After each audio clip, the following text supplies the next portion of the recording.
Hello everyone, সবাইকে সোনামণি learning সেন্টারে স্বাগত।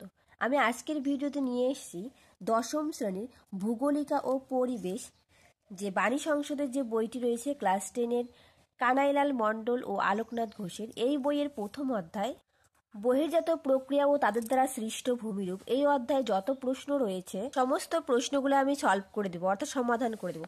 দেখো, অনুশীলনীতে যত প্রশ্ন রয়েছে সমস্ত প্রশ্নগুলো আমি সমাধান করে দেবো। ঠিক আছে, তোমাদের যাদের কাছে এই বইটা রয়েছে প্রত্যেককে এই বইটা বের করবে এবং আমার সাথে সাথে প্রত্যেকটা প্রশ্নের উত্তর সলভ করে নেবে। ঠিক আছে, তাহলে চলো শুরু করা যাক আজকের পর্বটি, কথা না বাড়িয়ে। দেখো অনুশীলনী, পশ্চিমবঙ্গ মধ্যশিক্ষা পর্ষদ প্রদত্ত নমুনা প্রশ্ন অনুসারে বিভাগ ক এক সঠিক উত্তরটি নির্বাচন করো। 1-1 নদী অববাহিকা বলতে আমরা বুঝি ক নদীর উৎস অঞ্চলের বিস্তৃত অংশ, খ নদীর মোহনা অঞ্চলের বিস্তৃত অংশ, গ নদীর উৎস থেকে মোহনা পর্যন্ত বিস্তৃত অঞ্চল। তো সঠিক উত্তরটি হবে অপশন ঘ, নদীর উৎস থেকে মোহনা পর্যন্ত সমগ্র নদী গোষ্ঠী। ঠিক আছে, নদীর উৎস থেকে মোহনা পর্যন্ত সমগ্র নদী গোষ্ঠী হলো নদী অববাহিকা। 1-2 যে প্রক্রিয়ার বিভিন্ন প্রাকৃতিক শক্তি ভূপৃষ্ঠের উপর কাজ করে ভূমিরূপের পরিবর্তন ঘটায় তাকে বলে বহির্জাত প্রক্রিয়া। ঠিক আছে, পরের প্রশ্ন 1-3 লবণযুক্ত শিলাস্তরের উপর নদীর প্রধান ক্ষয় প্রক্রিয়াটি হলো উত্তর ঘ দ্রবণ ক্ষয়। ঠিক আছে, দ্রবণ ক্ষয়ের ফলে কি হয়, লবণযুক্ত শিলাস্তরের উপর নদীর প্রধান ক্ষয় প্রক্রিয়াটি কাজ করে। ঠিক আছে, পরের প্রশ্ন দেখো, পরের প্রশ্ন 1-4 ভারতের উচ্চতম জলপ্রপাত যোগ অবস্থিত ক সবরমতী নদীর উপর, খ সরস্বতী নদীর উপর, গ শরাবতী নদীর উপর, ঘ সুবর্ণরেখা নদীর উপর। তো সঠিক উত্তরটি হবে গ শরাবতী নদীর উপর। এই শরাবতী নদীর উপর কর্ণাটকে অবস্থিত। তাহলে মনে রাখবে, যোগ জলপ্রপাত শরাবতী নদীর উপর অবস্থিত আর এটি কর্ণাটকে অবস্থিত। ঠিক আছে, পরের প্রশ্ন 1-5 পাখির পায়ের পাতার মতো আকৃতির বদ্বীপ দেখা যায় ক নীলনদের মোহনায়, খ সিন্ধু নদের মোহনায়, গ হুয়াংহো নদীর মোহনায়, ঘ মিসিসিপি নদীর মোহনায়। তো সঠিক উত্তরটি হবে ঘ মিসিসিপি মিসৌরি নদীর মোহনায় পাখির পায়ের পাতার মতো বদ্বীপ দেখা যায়। নেক্সট প্রশ্ন 1-6 ক্যানিয়ন বলতে যা বোঝায় ক শুষ্ক অঞ্চলের নদী, খ শুষ্ক পার্বত্য অঞ্চলের গিরিখাত, গ নদী খাত, ঘ শুষ্ক নদী খাত। তাহলে সঠিক উত্তরটি হবে খ শুষ্ক পার্বত্য অঞ্চলের গিরিখাত। শুষ্ক পার্বত্য অঞ্চলের গিরিখাতকে বলা হয় ক্যানিয়ন। ঠিক আছে, একটু বলে দেই যে মরুপ্রায় অঞ্চলের অতি সংকীর্ণ ও অতি গভীর গিরিখাতকে ক্যানিয়ন বলা হয়। ঠিক আছে, মনে রাখবে। এরপর দেখো 1-7 বাস্কেট অফ এক টপোগ্রাফি গঠন করে ক স্কার, খ গ্রাফ রেখা, গ ড্রামলিন, ঘ বহির্দৌধ সমভূমি। তো সঠিক উত্তরটি হবে ড্রামলিন। ঠিক আছে, এই ড্রামলিনকে কি বলা হয়, ঝুড়ি ভর্তি ডিমের মতো যে ভূমিরূপ সেটাও কিন্তু এই ড্রামলিনেই দেখা যায়। তাহলে বাস্কেট অফ এক টপোগ্রাফি গঠন করে ড্রামলিন ভূমিরূপে। ঠিক আছে, চলো পরের প্রশ্ন। এরপর দেখো 1-8 নিচের চিত্রটিতে কোথায় বদ্বীপ সৃষ্টি হতে পারে দেখো। দেখো ক স্থান দেওয়া আছে, খ স্থান দেওয়া আছে, গ স্থান দেওয়া আছে, ঘ স্থানে। তো আমরা জানি বদ্বীপ কোথায় সৃষ্টি হয়, মোহনার কাছাকাছি। তো সেই হিসাব অনুযায়ী এখানে ঘ স্থানে বদ্বীপ সৃষ্টি হবে। ঠিক আছে, তো বদ্বীপ কাকে বলে সেটা একটু দেখে নিবে, তাহলেই বুঝতে পারবে। চলো পরের প্রশ্ন 1-9 মহাদেশীয় হিমবাহের একটি গুরুত্বপূর্ণ বৈশিষ্ট্য লেখো। ক এই হিমবাহ উচ্চ পার্বত্য অঞ্চলে অবস্থান করে, খ এই হিমবাহ পর্বতের পাদদেশ অঞ্চলে অবস্থান করে, গ এই হিমবাহ স্থলভাগের বিস্তৃত অঞ্চলে ছড়িয়ে থাকে, ঘ এই হিমবাহ সুউচ্চ পর্বতের পাদদেশ ও স্থলভাগে অবস্থান করে। তো এখানকার সঠিক উত্তরটি হবে অপশন গ এই হিমবাহ স্থলভাগের বিস্তৃত অঞ্চলে ছড়িয়ে থাকে। ঠিক আছে, গ অপশন। পরের প্রশ্ন 1-10 নিম্নে অঙ্কিত চিত্রটি কোন হ্রদের নিদর্শন? ক প্যাটার্নস্টার হ্রদ, খ কোরি হ্রদ, গ প্লেয়ার হ্রদ, ঘ উপহ্রদ। দেখো এখানে যে হ্রদটা রয়েছে এই চিত্রটি কোরি হ্রদের চিত্র। ঠিক আছে, এটা অপশনটা হবে কোরি হ্রদ। পরের প্রশ্ন 1-11 সাহারা মরুভূমি দেখতে তুমি যে মহাদেশে যাবে। তো সাহারা মরুভূমি যেতে আমরা কোথায় যাব, আফ্রিকা মহাদেশে। উত্তর হবে ঘ। ঠিক আছে, উত্তর আফ্রিকা মহাদেশে কিন্তু সাহারা মরুভূমি রয়েছে। পরের প্রশ্ন দেখো 1-12, শিলাময় মরুভূমিকে বলে? ক আর্ক, খ কুম, গ হামাদা, ঘ সেরি। তো সঠিক উত্তরটি হবে অপশন গ হামাদা। শিলাময় মরুভূমিকে বলে হামাদা, আর বালুকাপূর্ণ মরুভূমিকে বলে কুম, আর শিলাখণ্ডময় মরুভূমিকে বলা হয় সেরির। বালুকাপূর্ণ মরুভূমিকে আর্ক বলা হয়ে থাকে। বিভিন্ন জায়গায় বিভিন্ন নাম থাকে, ঠিক আছে? এগুলো পুরো পড়ে নেবে, খুব ইম্পর্টেন্ট প্রত্যেকটা প্রশ্নই।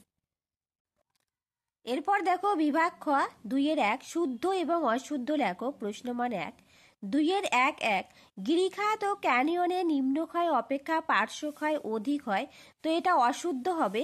যেগুলো অশুদ্ধ হবে সেগুলো আমি ক্রস চিহ্ন দিয়েছি, আর যেগুলো শুদ্ধ হবে সেগুলো আমি রাইট চিহ্ন দিয়েছি। তো 2-1-1 হবে অশুদ্ধ। তার কারণটা আমি বলে দিচ্ছি।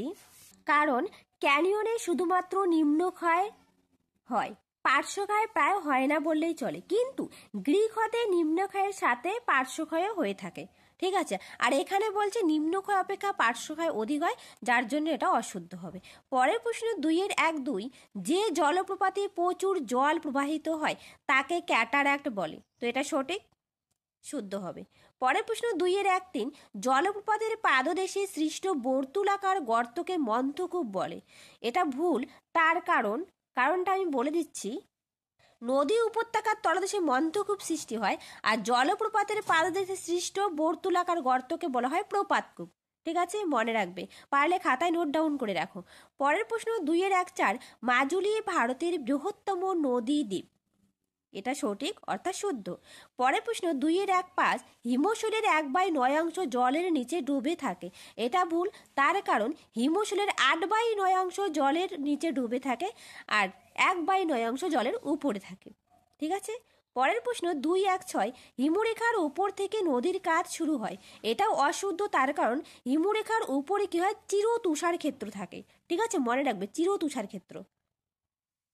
পরের প্রশ্ন 2-1-7, বহির্বিধৌত সমভূমির মধ্যে সৃষ্ট হ্রদগুলিকে কেটল হ্রদ বলে। এটা শুদ্ধ। ঠিক আছে, আমি রাইট চিহ্ন দিয়েছি। পরের প্রশ্ন 2-1-8, বারখান ভেঙে শিব বালিয়াড়ির সৃষ্টি হয়। এটা সঠিক। তার কারণ বারখান থেকেই শিব বালিয়াড়ির সৃষ্টি হয়। পরের প্রশ্ন 2-1-9, মরু অঞ্চলে জল জমে সাময়িক হ্রদগুলিকে প্লেয়া বলে। এটাও সঠিক, রাইট। পরের প্রশ্ন 2-1-10, মরুভূমিগুলির আয়তন দিন দিন বাড়ছে বলে একে মরুকরণ বলে। এটাও শুদ্ধ, যার জন্য আমি রাইট চিহ্ন দিয়েছি। ঠিক আছে, চলো পরের প্রশ্ন। এরপর দেখো 2-1-11, নদীর অবকর্ষ ক্ষয়ে নদীগর্ভে ছোট ছোট গর্ত বা মন্থকূপ সৃষ্টি হয়। এটা শুদ্ধ, আমি রাইট চিহ্ন দিয়েছি। পরের প্রশ্ন 2-1-12, বর্তমানে কেবলমাত্র আন্টার্কটিকা ও গ্রিনল্যান্ডে মহাদেশীয় হিমবাহ দেখা যায়। এটাও সত্যি। ঠিক আছে, তো তোমরা যারা নতুন, প্লিজ চ্যানেলটা সাবস্ক্রাইব করে পাশে থাকবে। পাশে থাকার বেল আইকনটি ক্লিক করে রাখবে, যাতে নতুন কোনো ভিডিও দেওয়ার সঙ্গে সঙ্গে তোমাদের কাছে নোটিফিকেশন পৌঁছে যায়। আর যদি তোমাদের ভিডিওটা ভালো লেগে থাকে, একটা লাইক, শেয়ার অ্যান্ড কমেন্ট করবে। ঠিক আছে, চলো পরের প্রশ্ন দেখো 2-2, শূন্যস্থান পূরণ করো। প্রশ্নমান 1, 2-2-1, জল যখন জলমণ্ডল, বায়ুমণ্ডল ও শিলামণ্ডলে আবর্তিত হয় তখন তাকে ড্যাশ বলে। তখন তাকে কি বলে? জলচক্র বলে। এখানে লেখার জায়গা নেই, আমি খাতায় লিখেছি, তোমরা একটু দেখে নাও। দেখো উত্তরটা 2-2, জল যখন জলমণ্ডল, বায়ুমণ্ডল ও শিলামণ্ডলে আবর্তিত হয় তখন তাকে জলচক্র বলে। চলো পরের প্রশ্ন। এরপর দেখো 2-2-2-2, বিভিন্ন ধরনের বহির্জাত শক্তির দ্বারা ভূমিভাগের সমতলীকরণ ঘটলে তাকে ড্যাশ বলে, তাকে পর্যায়ন বলে। এই উত্তরটা একটু দেখে নাও। দেখো, বিভিন্ন ধরনের বহির্জাত শক্তির দ্বারা ভূমিভাগের সমতলীকরণ ঘটলে তাকে পর্যায়ন বলে। ঠিক আছে, চলো পরের প্রশ্ন। এরপর দেখো 2-2-3, তুমি যদি দেখো জলপ্রপাত একদিকে ঢালে নেমে এসেছে তখন তুমি তাকে ড্যাশ বলবে। তখন তাকে কি বলবে? দেখো উত্তরটা দেখে নাও। তুমি যদি দেখো জলপ্রপাত একদিকে ঢাল নেমে এসেছে তখন তুমি তাকে প্রপাতকূপ বলবে। ঠিক আছে, চলো পরের প্রশ্ন। এরপর দেখো 2-2-4, পৃথিবীর উচ্চতম বদ্বীপ 75,000 বর্গ কিমি হলো ড্যাশ নদীর বদ্বীপ। তো উত্তর হবে কি?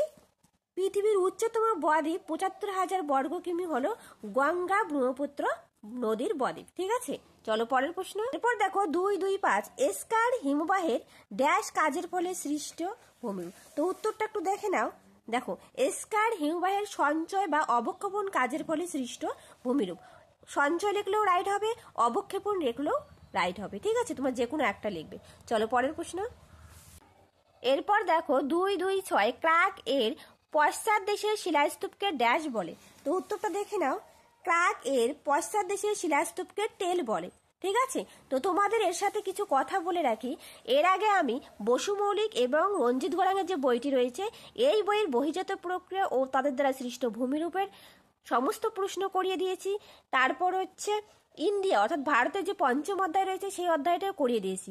আমি ডেসক্রিপশন বক্সে লিঙ্ক দিয়ে দিব, তোমরা সেখান থেকে দেখে নিবে যারা এখনো ভিডিওটি দেখোনি। ঠিক আছে, চলো পরের প্রশ্ন। 2-2-7 হিমবাহ ও জলধারা বাহিত নুড়ি, বালি, কাঁকর ইত্যাদি সঞ্চিত হয়ে দীর্ঘ সংকীর্ণ আঁকা বাঁকা শৈলশিলার মতো ভূমিরূপকে ড্যাশ বলে। তো উত্তরটা একটু দেখে নাও। দেখো, হিমবাহ ও জলধারা বাহিত নুড়ি, বালি, কাঁকর ইত্যাদি সঞ্চিত হয়ে দীর্ঘ সংকীর্ণ আঁকাবাঁকা শৈলশিলার মতো ভূমিরূপকে এস্কার বলে। ঠিক আছে, চলো পরের প্রশ্ন দেখো। 2-2-8 হিমশৈলের ড্যাশ অংশ জলের উপরে ভেসে থাকে। একটু আগেই বলেছিলাম হিমশৈলের 1/9 অংশ জলের উপরে ভেসে থাকে। ঠিক আছে, পরের প্রশ্ন দেখো। 2-2-9 মোরগের ঝুঁটির ন্যায় ভূমিরূপকে ড্যাশ বলে। তো মোরগের ঝুঁটির ন্যায় ভূমিরূপকে ইয়ারদাং বলে। একটু দেখে নাও। দেখো, মোরগের ঝুঁটির ন্যায় ভূমিরূপকে ইয়ারদাং বলে। ঠিক আছে, এই ইয়ারদাং বানানটা বিভিন্ন বইয়ে বিভিন্ন আছে, তোমাদের বইয়ে যেটা আছে সেটাই লিখবে। ঠিক আছে, চলো পরের প্রশ্ন। তারপর দেখো 2-2-10 হুয়াংহো অববাহিকায় লোয়েস সমভূমি গঠিত হয়েছে ড্যাশ মরুভূমির পলির মাধ্যমে। তো এটার উত্তরটা একটু দেখে নাও কি বলছে। দেখো, হুয়াংহো অববাহিকায় লোয়েস সমভূমি গঠিত হয়েছে মধ্য এশিয়ার গোবি মরুভূমির পলির মাধ্যমে। কোন মরুভূমি?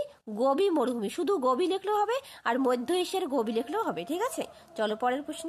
এরপর দেখো 2-2-11 বায়ু প্রবাহের দিকের সঙ্গে সমান্তরালভাবে গঠিত বালিয়াড়িকে ড্যাশ বলে। তো বালিয়াড়িকে অনুদৈর্ঘ্য বালিয়াড়ি বলে। এটা একটু দেখে নাও। দেখো, বায়ু প্রবাহের দিকের সঙ্গে সমান্তরালে গঠিত বালিয়াড়িকে অনুদৈর্ঘ্য বালিয়াড়ি বলে। পরের প্রশ্ন দেখো 2-2-12 পেডিমেন্টের নিচে গঠিত সমভূমিকে ড্যাশ বলে। তো পেডিমেন্টের নিচে গঠিত সমভূমিকে বাজাদা বলে। এটা একটু দেখে নাও।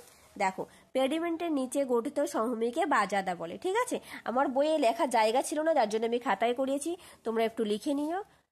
চলো পরের প্রশ্ন দেখো। 2-3 স্তম্ভ মিলাও। ক স্তম্ভ এবং খ স্তম্ভ।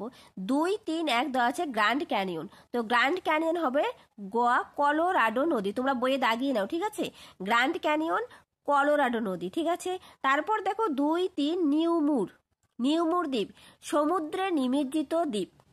কি বললাম? নিউমুর দ্বীপ হবে ঘ সমুদ্রে নিমজ্জিত দ্বীপ। ঠিক আছে, তারপর দেখো 2-3-3 আর্ক হবে সচল বস্তুর অঞ্চল বা মরুভূমি। ঠিক আছে, তারপর দেখো 2-3-4 গোড় কি হবে? খ ব্যাঙের ছাতার মতো দেখতে হয়। ঠিক আছে, তোমরা একটু দাগিয়ে নাও। এরপর দেখো আরেকটা স্তম্ভ দেওয়া আছে, স্তম্ভ ক স্তম্ভ খ। 2-3-1 ইনসেলবার্স হবে দ্বীপের মতো বিচ্ছিন্ন পাহাড়। ঠিক আছে, এটা সোজাসুজি দেওয়া আছে, এটা ঠিক দেওয়া আছে। 2-3-2 সাহারা কি হবে? প্রতিনিয়ত সম্প্রসারণ হচ্ছে, অর্থাৎ সাহারার আয়তন দিন দিন বেড়ে যাচ্ছে। তারপর 2-3-3 সিয়াচেন ভারতের উচ্চতম হিমবাহ। ঠিক আছে, এটাও ঠিক আছে। 2-3-4 নুনাটক্স হবে বরফমুক্ত পর্বতের শিখর দেশ। ঠিক আছে, এটা যেভাবে দেওয়া আছে এভাবেই সঠিক হয়ে যাবে। 2-3-1 এটা ক হবে, সাহারা এটা খ হবে, সিয়াচেন গ হবে, নুনাটক্স গ হবে। তো আজ এই পর্যন্ত রইল। আমি আজ এই 1 নম্বরের প্রশ্নগুলো সলভ করে দিলাম। ঠিক আছে, এরপরে যে প্রশ্নগুলো রয়েছে আমি পরের দিন আরেকটা পার্ট করে সলভ করে দিব। তো তোমরা যারা নতুন, প্লিজ চ্যানেলটা সাবস্ক্রাইব করে পাশে থাকবে, পাশে থাকার বেল আইকনটি ক্লিক করে রাখবে। আর যদি ভিডিওটা ভালো লেগে থাকে একটা লাইক, শেয়ার অ্যান্ড কমেন্ট করবে। তো দেখা হবে নতুন আরেকটা ভিডিওতে নেক্সট পার্টে আমি করাবো 2 কথায় উত্তর দাও যে প্রশ্নগুলো রয়েছে সমস্ত প্রশ্ন। ঠিক আছে, চলো, থ্যাংক ইউ এভরিওয়ান।